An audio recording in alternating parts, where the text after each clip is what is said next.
criminalidade e da periculosidade preparatória da criminalidade. Tanto que ela é uma ciência que estuda a prevenção, não é isso, meu querido aluno? Então, de fato, letra D, de dedo, para a questão de número 2. Perfeito. D de dedo para a questão de número 2. Questão de número 3, caríssimos.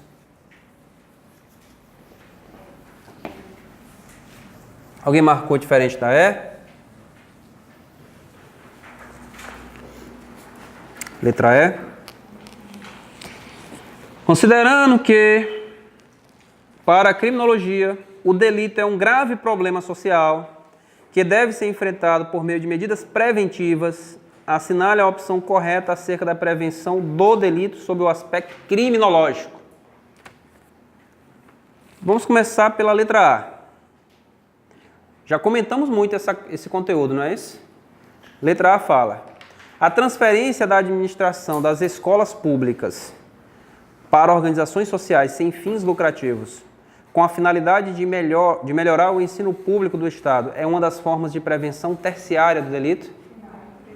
Prevenção primária, meu queridíssimo aluno, prevenção primária. Veja, meios informais de controle, galera. Meios que não derivam do Estado propriamente punitivo caracterizam prevenção primária. Estado não punitivo, prevenção primária. Estado não repressivo, prevenção primária. Tá? Meios informais, prevenção primária. Religião, prevenção primária. Escola, prevenção primária. Família, prevenção primária. Torcida organizada do Flamengo, prevenção terciária, certo? É lá na execução penal, ok? Que a gente vai estudar a prevenção terciária, Marcos. Tô brincando, Marcos. Prevenção ainda primária. Torcida organizada do Flamengo, entretenimento, não é isso? Prevenção primária. Não é isso, galera? Errado o item A, de fato. Letra B de bola.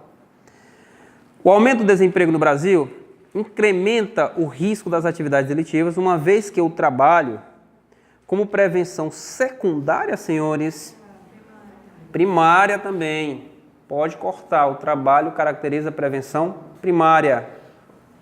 Prevenção primária. Muito, muito bem. Letra C de cuscuz. A prevenção primária do delito é a menos eficaz. Amigo, você para aí. O saudoso delegado Jorginho, que faleceu recentemente, que dizia que cobra que não anda não engole sapo, não é esse? Rapaz, essa frase é célebre, meu amigo. Não tem uma ciência popular mais sábia do que isso. Cobra que não anda não engole sapo, mestre. E isso é uma metáfora monstruosa. Você que não estuda não passa. É cobra que não anda não engole sapo. Certo? Cobra que não anda, já, pá, música fantástica. Ainda hoje eu assisto aquela entrevista dele lá no Jô Soares, rapaz, grandão, né, desse tamanho aqui. Aquela voz característica, né? E o delegado Jorginho, uma vez, ele prestou uma entrevista em um canal de televisão e ele foi perguntado lá sobre como dar uma freada nessa postura delinquente que o Estado brasileiro se passava. Né? Isso é o seguinte: o problema é que nós temos um meio que deveria ser o meio mais importante para o controle social, que é a família. Aí, meu amigo, a família falha. Na hora que a família falha, nós mandamos o cara para a escola. Aí quem tem que cumprir o papel que a família deveria cumprir já não é mais o seio familiar, é a escola. Só que aí a dificuldade para a escola cumprir esse controle ele já é maior. E a escola também falha. E na hora que a escola falha, aí eles chamam a polícia para tentar resolver. Aí a polícia já não resolve. Porque o caminho já está sedimentado. Não é isso? O caminho já está sedimentado. Doutores, essa fala do delegado Jorginho, ela foi muito feliz e se alinha muito bem a essa ideia de criminologia. As formas de prevenção mais eficazes são as formas informais de controle. São as mais eficazes, as mais relevantes.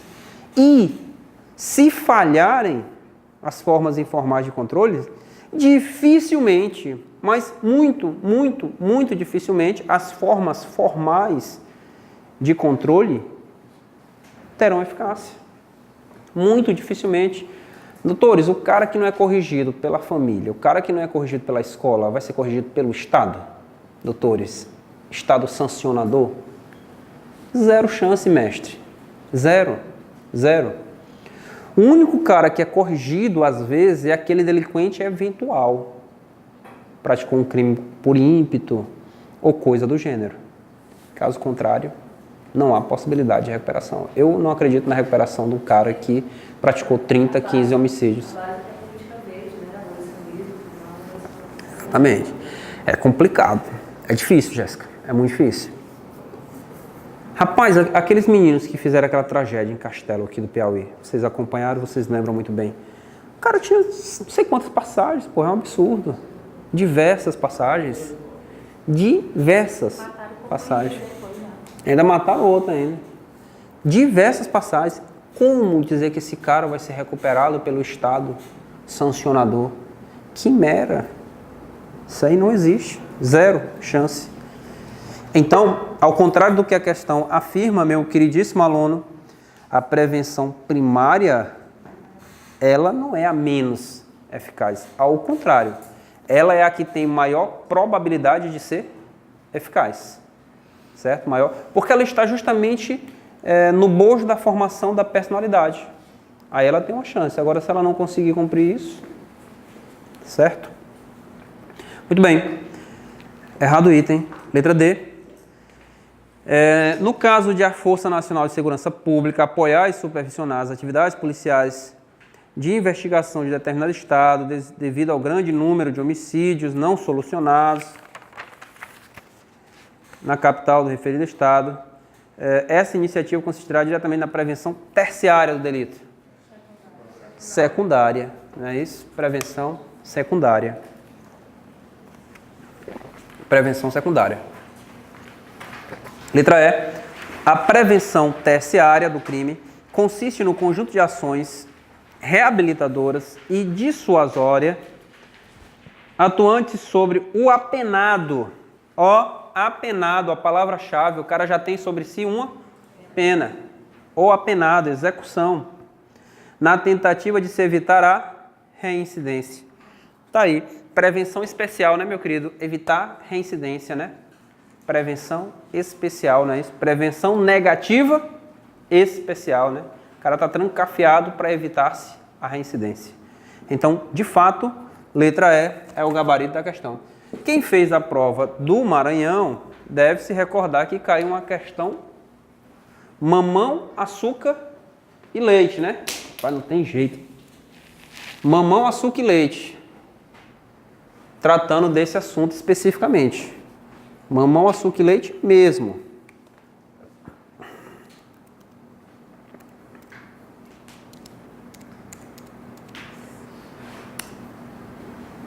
Muito, muito, muito, muito fácil. O aluno nosso não errou porque eu botei essa questão aqui na revisão de véspera, né?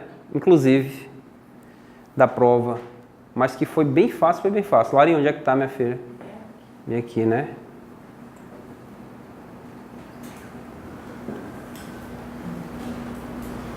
Aí você vê, porra, não entrei por uma questão, e foi essa questão aqui que você não entrou. É complicado, é inaceitável, viu? Galera, um assunto desse não é para errar a questão. Não tem condição de você errar uma questão com base em um assunto dessa natureza. Assunto simples, fácil. Será que abre?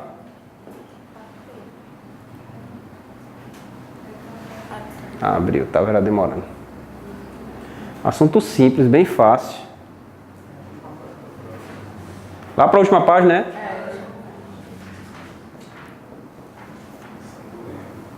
O cara lembra até a posição da questão, bicho. Sim, tem aqui do lado, né? E eu lá sabia, Larinha, tu acha? Tô vivendo e aprendendo. Ó, outra questão dada aqui, ó. Essa aqui nem... Olha, ó, 99, né? Rapaz, que questão boba, galera. Ó, dados publicados em dezembro de 2017 pelo Ministério da Justiça mostram que o Brasil tem uma taxa de superlotação em estabelecimentos prisionais na ordem de 197,4%. Sob o enfoque da prevenção da infração penal no Estado Democrático de Direito, a superlotação carcerária aludida no fragmento do texto anterior é um problema que prejudica a prevenção primária, prevenção secundária, prevenção terciária. Resposta tá dada, né, galera? A prevenção terciária. Não é isso? Então, moleza demais. Aí, às vezes, é aquilo que eu digo. Os assuntos, muitas vezes, não são complicados. Nós é que, às vezes, não lemos uma coisa que é banal. Banal, entenda. Não é que não seja importante. Banal porque é fácil de compreender. Não é isso, gente? Fácil de compreender. Ótimo. Muito, muito, muito, muito bem. Meu querido aluno, e a quarta questão? Pai, já vai dar 5 horas. C. Vamos ver. Em busca do melhor sistema de enfrentamento à criminalidade, a criminologia estuda diversos modelos de reação ao delito. A respeito desses modelos, assinale a opção correta. Qual o erro da A, então, meu querido aluno? Olha o que diz a A. De acordo com o modelo clássico de reação ao crime, os envolvidos devem resolver os conflitos entre si. Galera, é o dissuasório. Ó, dissuasório é dissuadir. Eu quero reprimir, te convencer que você não deve fazer isso. Através da pena, através da sanção. Esse é o modelo dissuasório. Tá? Quando os próprios agentes envolvidos devem resolver o conflito, galera. Deixa eu ver. Entre si, ainda que haja inobservância das regras técnicas estatais de resolução da criminalidade, flexibilizando as leis. Nós estamos em qual modelo de reação? Modelo restaurador. Que é os próprios agentes, eles que restaurem, por vontade própria, o status quo antes. Não é isso, galera? Modelo restaurador. Se na questão tivesse pretensão de ressocializar, fazer com que o cara integre pacificamente a sociedade, mais uma vez, aí nós já estaríamos diante de um modelo ressocializador. Aqui fala-se em modelo clássico ou dissuasório, que não tem muita pretensão. O modelo clássico dissuasório não tem muita pretensão em flexibilizar regras. Ao contrário, meu querido aluno. Qual é o maior exemplo do modelo dissuasório? Teoria das janelas quebradas. O maior exemplo de modelo dissuasório está na teoria das janelas quebradas. Ou política de tolerância zero. Amigo, o cara pode ter furtado um bombom piper. 15 anos de cadeia. Certo? 15, um bombom piper, aquele bombonzinho de hortelã, 5 centavos, 3 centavos. Né? Ou seja, está na política de tolerância zero, mestre. O modelo clássico é punitivo. Essencialmente punitivo. Certo? Por que, meu querido aluno, a sociedade é cíclica? Observe, tudo é cíclico, galera. Tudo é cíclico no mundo. O direito é cíclico. Se você já estiver parado para observar, há um poema de Camões que ele diz que a única coisa que é constante é a mudança. É extremamente paradoxal essa expressão, mas ela é extremamente verdadeira. A única coisa que é constante é que as coisas mudam. As coisas estão em constante mudança. Você vê, a sociedade em um primeiro momento precisou de quê? Punir o cara. Eu tinha porque tinha que punir, porque eu não tinha nenhum modelo de repressão. Evoluiu-se a sociedade com a consciência de que só punir não resolvia absolutamente nada. Então vamos abrandar, vamos tentar recuperar o cara. Ver se ele volta à sociedade, etc. Ver se ele consegue assistir a um jogo domingo do Maracanã, ou lá no Ninho do Urubu. Vamos tentar ressocializar o cara, certo? Viu que não chegou o suficiente. Vamos tentar, então, fazer com que as partes resolvam o problema entre si. Viu-se que não resolveu tanto. Vamos, então, endurecer de novo a pena. Lei dos crimes hediondos. Aí viu que a lei dos crimes hediondos estava muito grave. Vamos declarar inconstitucional o cumprimento do regime integralmente fechado. Aí viu que flexibilizou demais. Aí veio o Congresso e não vamos estabelecer agora como criminologia mais grave que a lei de lavagem não precisa de crime antecedente. Vamos ser mais duro. Aí fechou. Aí depois o Supremo veio e disse, não, mas vamos dizer que o cumprimento no regime inicialmente fechado para os crimes hediondos é inconstitucional, viola a individualização da pena. Observe, ó, nós estamos sempre caminhando em ciclos. Uma hora está assim, outra hora baixa, outra hora sobe, outra hora baixa, e vamos sempre estar assim. Porque é da essência do ser humano. Nós vivemos uma política de erro e tentativa. E o nosso acerto ele é sempre circunstancial. Significa dizer, é sempre do momento. Certo? Sempre. Sempre do momento. Não há nada permanente. Agora, né? Rapaz, tá vendo aí esse inseto? Nem, tem que ser uma inseta. Não é possível. Opa, o besourinho, coitado. Porque gosta de doce, né? Não é? Esses pretinhos não gostam de coisa doce? Vá beber caldo de cana para você ver se lá não só tem esses pretinhos aqui também lá. Entendido, galera? O erro do item. Então, não tem nada a ver com o modelo clássico que aí está escrito. Não é isso, Marcos? Nada a ver. Errado o item. Letra B de bola. Conforme o modelo ressocializador, já comentamos, de reação ao delito, a existência de leis que recrudescem o sistema penal faz que se previna a reincidência, uma vez que o infrator racional, olha, racional, galera, lembra o quê? Livre-arbítrio. Livre-arbítrio, teoria clássica. Teoria clássica, modelo dissuasório. Certo? Modelo dissuasório. Ele irracional irá sopesar se o castigo realmente será proveito, será bem para ele, etc, etc. Ou seja, modelo dissuasório. Isso aqui não é modelo ressocializador. Não estamos diante do modelo ressocializador. Errado o item. Letra D de dado. A fim de facilitar o retorno do infrator à sociedade, por meio de instrumentos de reabilitação aptos a retirar o caráter aflitivo da pena, o modelo dissuasório da reação ao crime propõe uma inserção positiva do apenado no meio social. Nunca, caríssimo. Pelo modelo dissuasório, o cara vai ficar o resto da vida preso. Lembre-se, é Bolsonaro o modelo dissuasório. Lembrem-se, é Bolsonaro o modelo dissuasório. Certo? Oi? Esquece não, mestre. Impossível. Certo? Enfim, errado o item, né? Galera, a questão trouxe uma expressão que ela não é muito comum, mas é importante lá para o direito processual penal.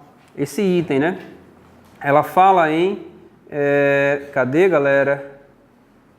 Eu acabei de ler, eu pulei. Caráter aflitivo. O que é uma medida de caráter aflitivo? São todas as medidas que afetam a liberdade do indivíduo, certo? Galera, nós temos 3 tipos de medidas cautelares. 3. Medidas cautelares aflitivas. Aproveito para anotar que isso aqui é direito processual penal. Ó, 3 tipos de medidas cautelares no direito processual penal. Bote aí um OBSzinho.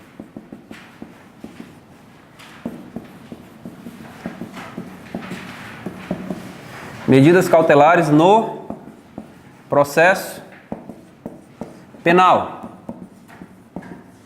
Medidas cautelares no processo penal. 3 tipos. 1. Medidas cautelares aflitivas.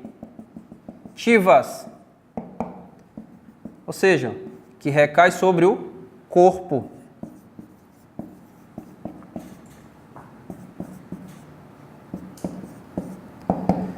Prisão, monitoramento eletrônico, separação de corpos, proibição de frequentar determinado local. Então, são medidas aflitivas, afetam em si a própria liberdade do indivíduo, certo? São as medidas aflitivas, tá? São medidas aflitivas. 2. Medidas cautelares probatórias. Medidas cautelares probatórias. Qual é o exemplo clássico de medida cautelar probatória, meu querido aluno? Clássico. Eu estou escutando. Pode falar alto, tenha medo não. Eu sei que pessoa bonita, ela impacta assim, mas qual é o melhor exemplo de medida cautelar probatória, meu querido aluno? Toda hora cai em prova. Produção antecipada de prova. É a essência, mas não é o único, certo? Nós temos a produção antecipada de prova. Jéssica lembrou muito bem que a interceptação telefônica é uma medida cautelar probatória. Mestre lembrou muito bem que a busca e a apreensão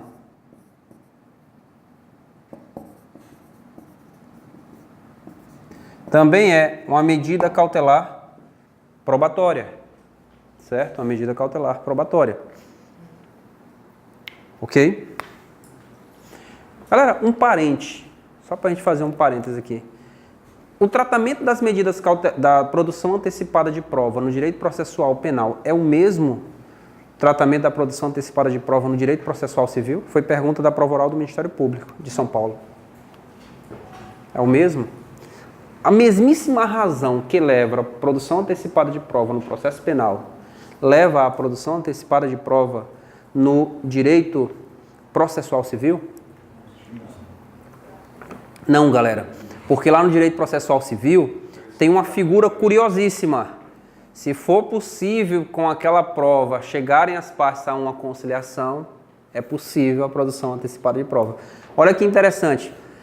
O risco de perecimento da prova não é requisito para a produção antecipada de prova no processo civil. Por outro lado, é indispensável no processo penal, certo? É indispensável. Lá no processo civil, não. Veja que a prova não é nem para provar realmente, às vezes é para chegar a uma conciliação. O juiz pode deferir. É estranho, mas foi uma política adotada pelo Código, então está lá, né?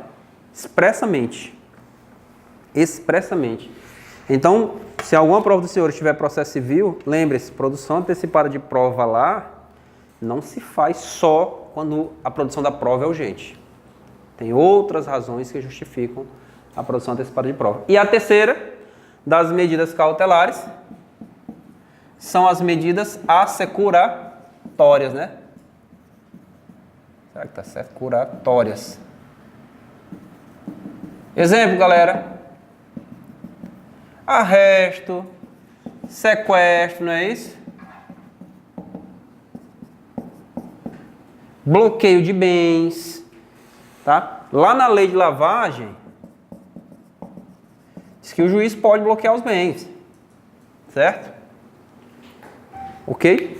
E ainda tem uma quarta que dizem, mas só que a doutrina não encampa essa ideia, medidas de preservação.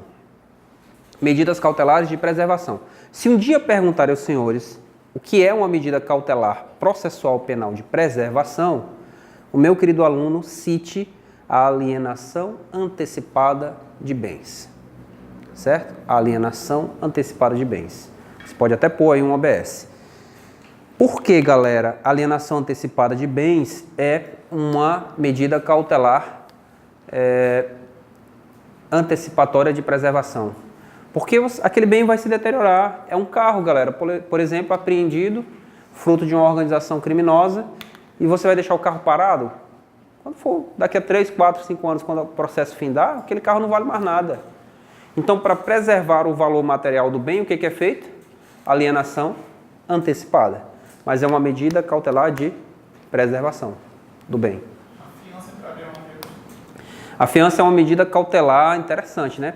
Rapaz, ela é puramente patrimonial, né?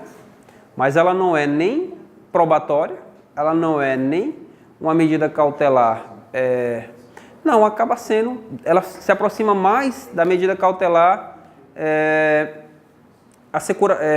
assecuratória mesmo, porque a fiança serve para quê? Ao final das contas, se confirmada a condenação, para reparar a vítima, os danos causados à vítima e pagar às custas ao Estado, né? Então ela se aproximaria muito aqui de uma medida puramente assecuratória, né? Porque o valor é convertido, né? E lembrar que fiança pode ser prestada de qualquer forma, né? Dinheiro, pedra preciosa, vocês que são ricos, precisar um parente, que ele colar, que ganhou lá do namorado, da namorada, do esposo, da esposa.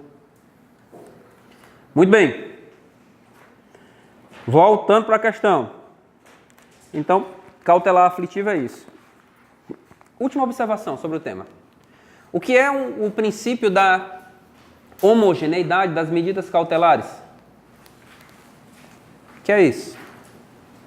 Galera, a gente tem que pensar em prova subjetiva já também, né? Tem que evoluir, tem que debater esses aspectos. O que é o princípio da homogeneidade das medidas cautelares?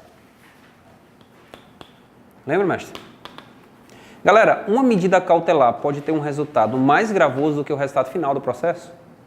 Não. A medida cautelar tem que ter homogeneidade com o resultado final do processo.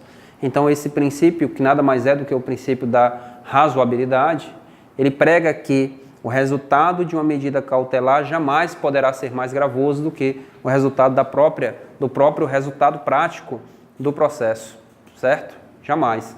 Então, quer dizer, nos casos em que nem a condenação leva a uma prisão, para que eu vou decretar uma prisão preventiva, meu querido aluno?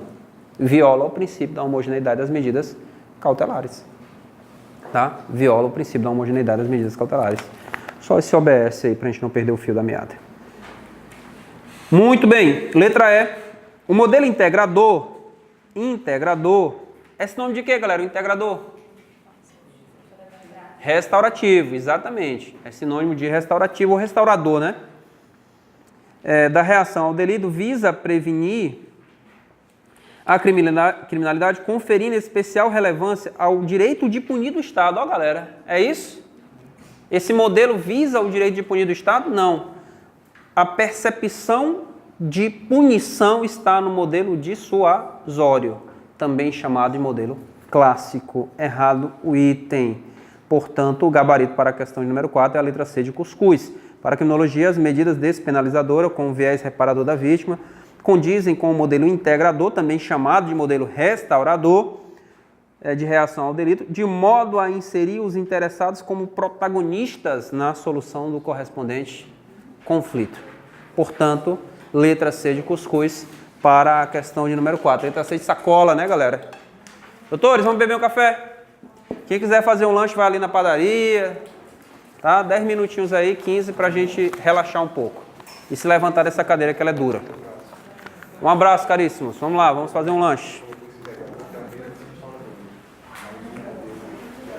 E aí, Marcão? Rapaz, esse Marcão não é gente, não. Rapaz, com relação a essa homogeneidade, não violaria esse princípio no caso